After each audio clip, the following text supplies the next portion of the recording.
Selamat datang di channel Dongtel.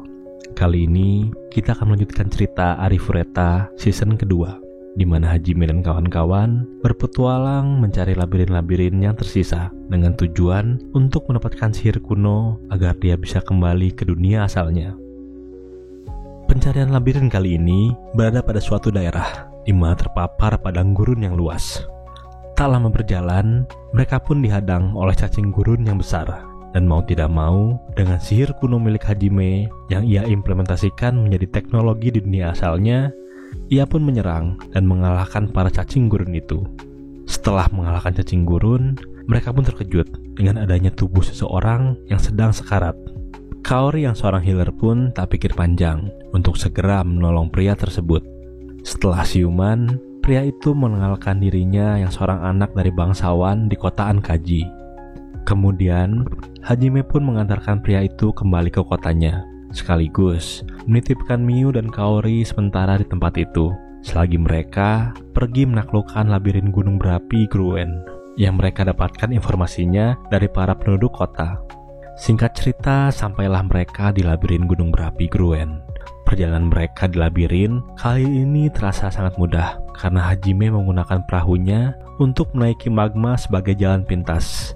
Jalan pintas mereka untuk menuju pusat labirin. Dan benar saja, pusat labirin pun dengan cepatnya dapat mereka temukan. Namun, tak semudah itu mereka memasuki pusat labirin, karena kini monster ular magma telah bersiap menghadang jalan mereka. Tentu saja, mereka dapat mengalahkan para ular itu dengan mudahnya. Namun, saat setelah Hajime mengalahkan ular yang terakhir, tiba-tiba sebuah serangan sihir yang dahsyat jatuh menimpanya. Melihat serangan sihir yang besar, rekan-rekannya pun segera mencemaskan keadaan Hajime tanpa dapat berbuat apa-apa dikarenakan sihirnya yang terlalu kuat untuk mereka dekati. Tak disangka, Hajime yang terkena serangan itu dapat bertahan meskipun tubuhnya kini mengalami luka yang sangat parah. Ternyata sekumpulan naga telah terbang di atas mereka. Dari salah satu naga itu, terlihat pemimpin kelompok mereka yang dengan terang-terangan mengatakan kalau dia terkesan kepada Hajime yang masih hidup setelah menerima serangan pamungkasnya. Lelaki itu mengenalkan dirinya bernama Fred Bagua, seorang iblis yang menyebut dirinya sendiri adalah utusan dari dewa. Dari ucapannya Fred, dia mengaku setelah dia mendapatkan sihir kuno, dewa telah berbicara kepadanya dan menyebut dia sebagai utusannya.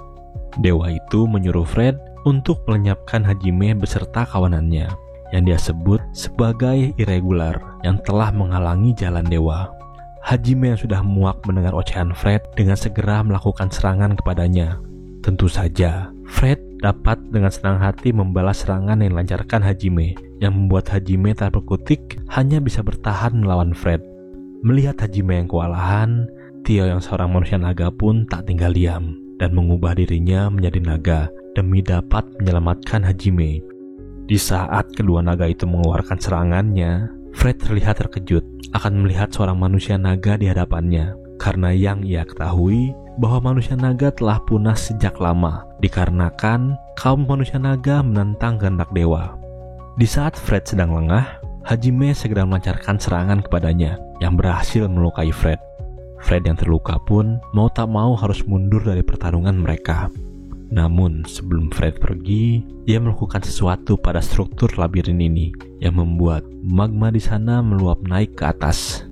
Berkat keadaan kini yang genting, dibarengi dengan pasukan Fred yang pergi, Hajime berpesan kepada Tio agar segera kembali ke kota Ankaji, menemui Miu dan juga Kaori dengan membawa artefak berisi perlengkapan untuk membantu permasalahan di kota Ankaji. Setelah Tio terbang menuju Ankaji, Hajime yang dibantu oleh Yue dan Xia pun dengan segera mendekati pusat labirin. Beruntung, sebelum magma bisa menenggelamkan mereka, dengan tepat waktu mereka pun dapat masuk ke pusat labirin dan dengan segera kembali mengambil sihir kuno yang ada di labirin itu. Namun bahaya belumlah selesai, karena sihir kuno telah berhasil didapat, ruangan itu pun terbuka kembali yang membuat magma masuk ke dalamnya. Tak habis ide, Hajime segera mengeluarkan kapal selam buatannya yang sepertinya bisa tahan akan lelehan magma. Berkat itu, mereka pun dapat keluar bersamaan dengan aliran letusan magma dari labirin Gruen yang langsung mengarah ke lautan. Tak lama rekan-rekan lainnya pun menyusul Hajime yang kini sedang terdampar di lautan. Setelah beberapa lama berjalan, ternyata Hajime yang terdampar di lautan mengetahui jaraknya berdekatan dengan kota apung Erisen yang menjadi kampung halaman bagi Miu, sekaligus penanda bagi tujuan labirin Hajime berikutnya. Setelah mereka berlabuh di Erisen, mereka pun segera mengunjungi rumah Miu untuk mengembalikan Miu kepada ibunya. Setelah Miu dikembalikan, Hajime pun segera melakukan pencarian labirin selanjutnya, yaitu labirin bawah laut Melusine. Berbekal bukti penaklukan medali labirin Gruen, Hajime pun mendapatkan petunjuk akan letak gerbang masuk labirin bawah laut Melusine. Saat memasuki gerbang labirin, mereka terkejut karena air laut tak masuk ke dalam labirin. Seakan-akan ada pemisah antara air laut dan labirin itu sendiri. Seperti biasa, di dalam labirin mereka pun menaklukkan monster demi monster yang menjaga labirin itu. Di sisi lain, di istana tempat para murid dan guru dari Hajime tinggal, terlihat guru Aiko yang berniat akan memberitahukan rencana Hajime untuk melawan dewa demi dapat kembali ke Jepang, mendapatkan sebuah ancaman, di mana ada seorang biarawati dari gereja menemuinya. Biarawati tersebut berniat untuk menghipnotis guru Aiko, namun berkat kekuatan isekai yang mendapatkan gelar Dewi Kesuburannya, guru Aiko dapat melepaskan diri dari hipnotis tersebut. Tapi percuma, sang biarawati malah memukul pingsan guru Aiko, lalu menculiknya. Ternyata, di balik dinding kastil tak disangka sang putri raja menyaksikan semua kejadian itu, namun dirinya tak dapat berbuat apa-apa dan hanya menggumam kalau dia harus memberitahu seseorang akan kejadian ini. Kembali ke regu Hajime, akhirnya mereka pun telah menyelesaikan labirin bawah laut itu dan mengambil sihir kuno yang ada di sana, yaitu sihir untuk beregenerasi. Setelah mengambil medali penaklukan, labirin pun bergetar dan mereka pun keluar dari labirin itu. Putri yang gelisah mengetahui guru Aiko diculik berhak mengadukannya kepada sang raja. Namun saat melihat raut wajah sang raja, entah mengapa, sang raja tak memiliki ekspresi apa-apa di wajahnya, seakan-akan kalau dia telah terhipnotis. Bukan hanya raja saja, ksatria yang menjaga raja pun memiliki raut wajah yang sama. Dikarenakan hal itu, pada malam harinya putri raja pun menyelinap keluar dari istana, karena sepertinya tidak ada lagi orang yang bisa diandalkan di sekitar istana. Di saat yang bersamaan, di suatu ruangan di istana, terlihat para ksatria yang sedang berbaris dengan muka hampa. Dan terlihat murid yang mencelakai Hajime tempo dulu bernama Daisuke ada di hadapan para ksatria, sambil tersirat raut kesenangan di wajahnya, beserta seorang perempuan yang belum diketahui siapa. Cerita berpindah ke suatu tempat di Gunung Ilahi. Rupanya biarawati menyekap guru Aiko di sana. Aiko yang bertanya pun tak dihiraukan biarawati tersebut dan langsung pergi begitu saja. Pada saat yang sama pun, di tempat para iblis, Fred berdiri di hadapan para pasukannya dan berucap kalau ini adalah waktunya. Dia telah diberi perintah oleh sang dewa, yang dia sebut sebagai Raja Iblis, untuk segera melenyapkan kaum sesat, yaitu para manusia. Dan segera, para pasukan iblis pun berangkat untuk menjalankan tugasnya. Kembali ke istana, komandan ksatria bernama Melt pun menyadari fenomena yang terjadi di istana, di mana raut wajah sang raja dan para ksatria pun menjadi hampa. Dan pada saat komandan berada di ruangannya, Daisuke menghampiri sang komandan Melt untuk berbicara. Tak lama Daisuke di sana, tiba-tiba datang seorang ksatria dengan wajah hampa menyerang sang komandan. Namun serangan-serangan itu dapat dihindari olehnya. Saat Melt sedang menahan serangan prajurit itu, tiba-tiba sang komandan tertusuk dari belakang. Dan ternyata Daisuke lah yang menusuknya dan terkuak bahwa dialah yang menjadi otak dari penyerangan sang komandan Melt kali ini. Yang terbukti ketika Daisuke juga memanggil ksatria lain untuk mengepung Melt, karena tusukan dari Daisuke tak berarti apa-apa bagi Melt. Mengetahui dirinya terkepung, Melt segera berlari kabur dari sana. Di saat Melt merasa sudah aman, tiba-tiba dia merasakan kekuatan yang sangat besar. Dan saat dia melihat ke langit, terlihat seorang wanita yang sedang terbang di angkasa menyerupai malaikat. Dan tak lama, Melt pun terkena serangan dari malaikat itu. Di ruangan sebelumnya, terdengar Daisuke dan seorang wanita sedang membicarakan rencananya, yang kini telah berhasil melenyapkan penghalang bagi mereka. Rencana mereka dapat berhasil mereka laksanakan berkat bantuan dari gereja. Malahan, dewa pun kini ikut menyetujui rencananya. Kisah kembali ke Hajime yang kini melanjutkan perjalanannya kembali.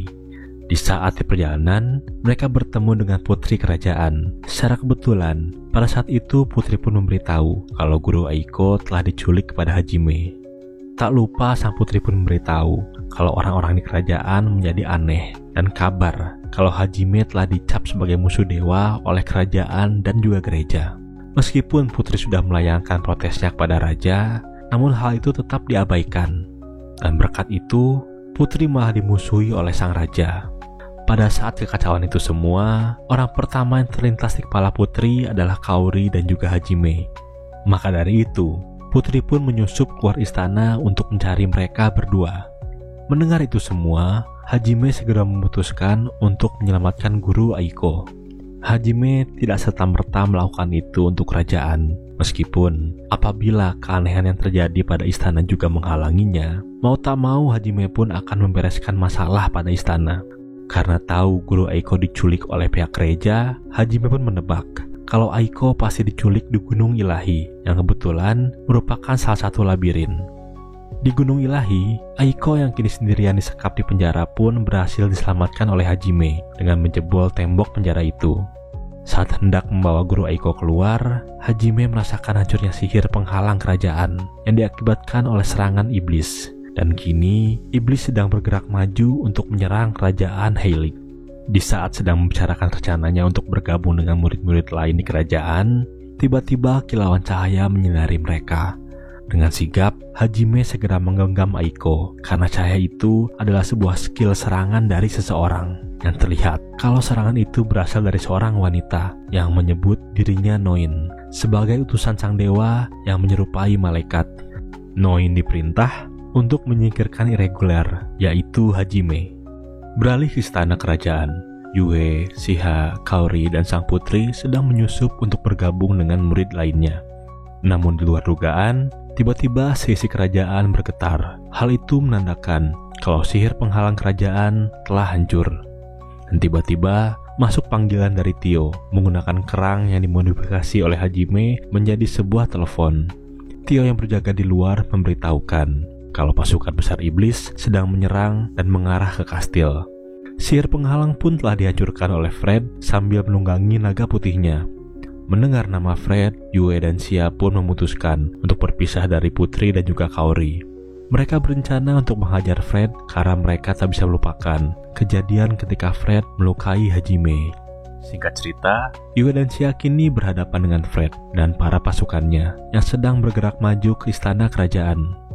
Dianggap terlalu kuat, para pasukan iblis pun mencoba memisahkan Yue dan Xia agar mudah untuk mereka kalahkan. Namun sepertinya hal itu percuma saja, karena Xia masih terlalu kuat meskipun telah dikepung oleh wakil komandan iblis beserta pasukannya.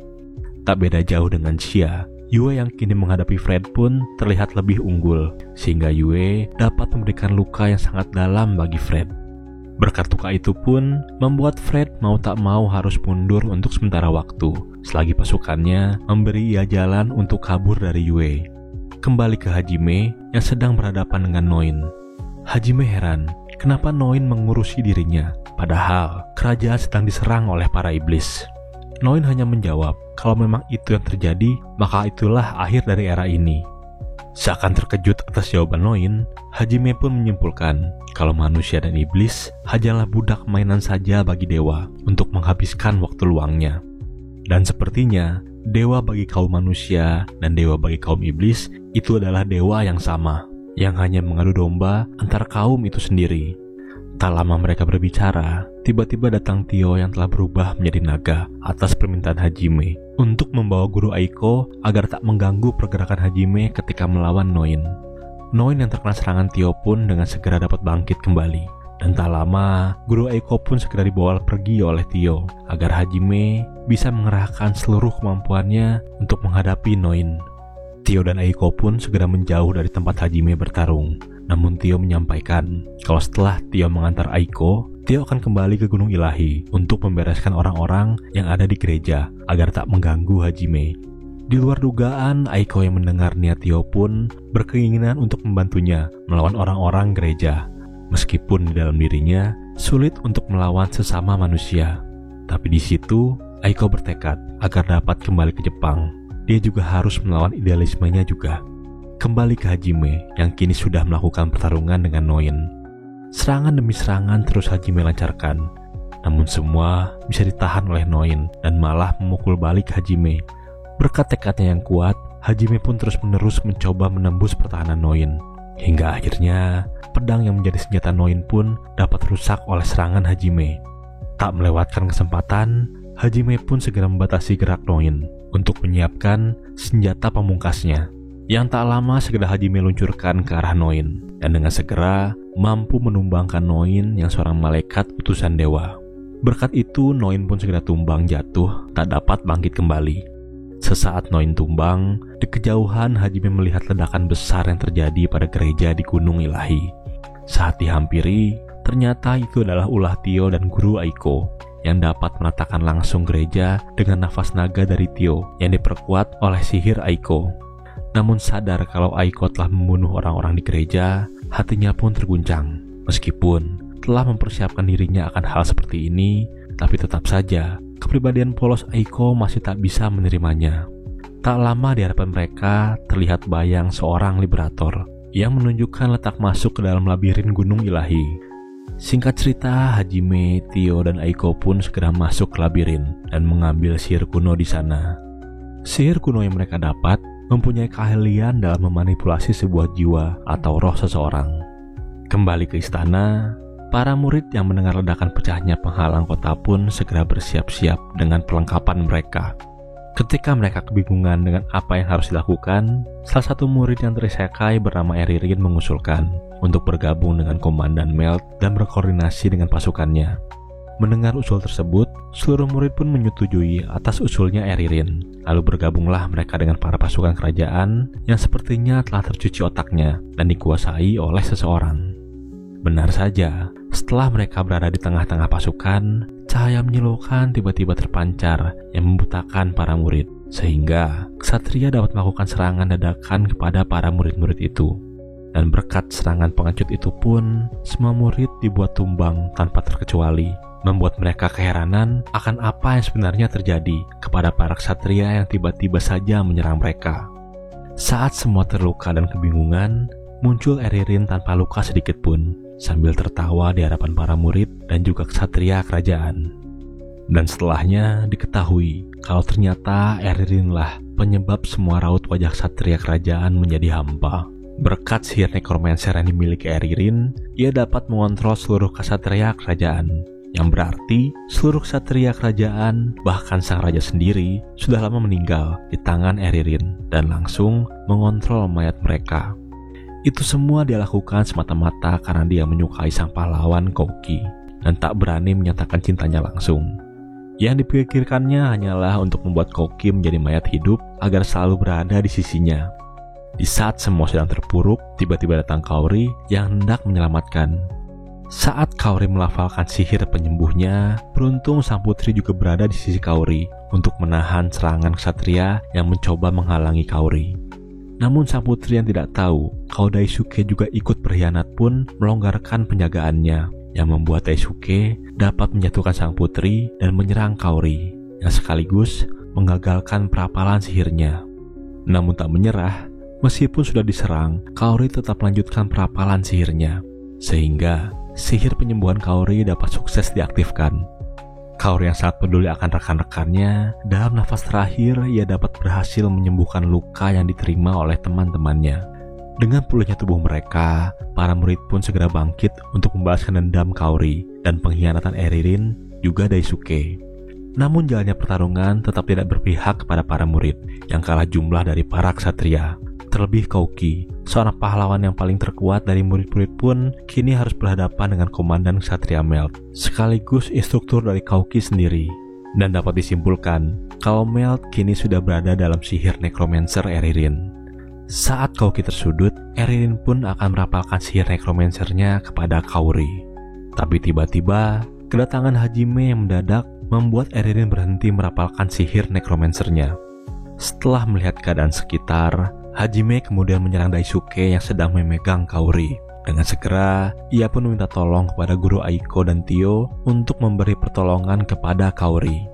Eririn yang tersudut pun mengolok Hajime karena Kaori tak bisa disembuhkan lagi karena dia sudah meninggal dunia. Eririn malah mengusulkan untuk menggunakan necromancernya untuk menghidupkan Kaori lagi bila Hajime tidak memusuhi Eririn. Hajime yang marah dan tambah marah mendengar perkataan Eririn pun tetap berjalan ke arah Eririn dengan penuh kesalnya. Tak bisa berdiskusi dengan Hajime, Eririn pun mengerahkan komandan Melt untuk menyerangnya, yang dengan mudah dapat segera dilenyapkan oleh Hajime. Tanpa sepatah kata, Hajime pun mengeluarkan senjata mesin gun miliknya dan menumbangkan seluruh pasukan ksatria yang ada di tempat itu. Dan kini terpaksa Eririn tertunduk. Dan saat Hajime akan menghabisi Eririn, tiba-tiba Daisuke yang sadar segera menyerang Hajime, yang membuat fokus Hajime kepada Eririn pun teralihkan. Meskipun Daisuke menyerang secara spontan, Hajime tetap dapat melumpuhkan Daisuke kembali. Tak hanya itu saja, Fred pun tiba-tiba datang dan memprovokasi Hajime untuk menyerah karena di luar dinding telah dikepung oleh ribuan monster. Sekuat apapun Hajime, tak akan bisa terus bertarung sambil melindungi semua teman-temannya. Tanpa berkata apapun, Hajime menjawab provokasi itu dengan mengeluarkan senjatanya yang dapat mengeluarkan laser besar yang mengarah kepada monster-monster di luar dinding, yang sekaligus dapat membinasakan mereka. Laser itu pun menyerang seluruh monster yang telah memasuki seluruh kerajaan tanpa terkecuali dan berhasil membumi hanguskan mereka. Setelah aksinya itu, Hajime memperjelas kedudukannya kalau dia tak peduli dengan perang ataupun kerajaan ini. Tetapi, apabila ada yang menghalangi jalannya, maka Hajime pun tak akan segan-segan untuk membantainya seperti sekarang. Fred yang telah bersusah payah merencanakan serangan ini dan dapat digagalkan dengan mudahnya pun merasa kalau ini semua adalah penghinaan bagi dirinya. Dan dengan membawa Eririn, dia pun segera kabur meninggalkan kerajaan. Yang sepertinya sudah sejak lama bahwa Eririn, Daisuke, dan juga Fred telah bekerja sama untuk serangan pada kerajaan. Tak berselang lama, Yue dan Sia yang datang pun terkejut melihat keadaan Kaori yang kini sudah tak bernafas. Karena sihir Tio dan Aiko yang tak cukup, Hajime segera memerintahkan Tio agar membawa tubuh Kaori beserta Yue dan Sia agar dapat mengambil sihir kuno manipulasi jiwa pada labirin Gunung Ilahi untuk dapat memanipulasi jiwa Kaori untuk dapat kembali ke tubuhnya. Tak lupa Hajime pun menenangkan sahabat Kaori yaitu Shizuku yang terpuruk karena meninggalnya Kaori untuk tak perlu khawatir karena dirinya mempunyai sebuah cara agar dapat menghidupkan kembali Kaori sedia kala. Esok hari pun tiba. Setelah malam mencekam itu berakhir, Putri pun merangkum hal yang telah terjadi dari data dan informasi yang ia dapatkan mengenai invasi kerajaan iblis kemarin yang gagal. Invasi itu merupakan skenario dari Eririn yang mempunyai pemahaman yang sama dengan kaum iblis. Eririn menggunakan sihir nekromansi untuk meninggalkan pesan pada mayat iblis yang dikalahkan Hajime waktu itu, yang diduga berhasil melakukan kontak dengan ras iblis berkat itu. Karena invasi yang dilakukan ras iblis gagal, maka Eririn pun kabur bersama dengan ras iblis tersebut.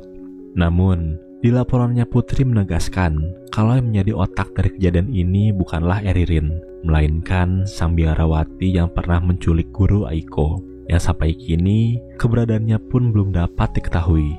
Di saat yang bersamaan, Hajime serta rekan-rekannya masih berjuang untuk menyelamatkan Kaori. Meskipun waktu yang diperlukan sangat lama, tapi hal itu tak memudarkan semangat mereka.